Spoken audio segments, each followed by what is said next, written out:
खुलुमबाय, आंनि मुङा कृष्ण ब्रह्म। दा खन्थाइ बिबार हान्जानि वाट्सएप ग्रुपनि गेजेरजों अनलाइन खन्थाइ आवरायलायनाय बादायलायनाय जाबाय दङ। स' आंबो बेयाव बादायलायनो होननानै गोसो जानानै दिनै बेयाव बादायलायनो सिगांबाय। स' मानिनां बुंथिगिरि आरो बिजिरगिरि सारमोन आरो लोगोसे बे खन्थाइ बिबार ग्रुपनि हान्जानि मेम्बार्सफोर, गिबियावनो आं नोंथांमोनसिम गोदान बोसोरनि गाहाम हामलायथि बावहरग्रोनाय थाबाय।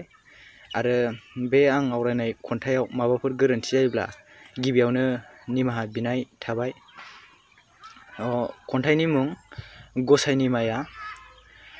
आय' गसाइ, नोंनि मायाया मा एसे गोमोथाव, मा एसे बाख्नायथाव। मानसिजों लोगोसे नों अराय थाफाना माया गेलेबाय थायो नों। नाथाय आंदि मिथिस' हाया नोंनि बेबादि गोमोथाव आरो बाख्नायथाव हाबा मावनायखौ।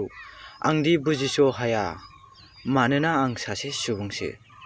नों गसाइयानो जोनोम होदों बे बुहुम बिखानि गासै बिफां लाइफां, जिब जुनाद, दाउसिन दाउला।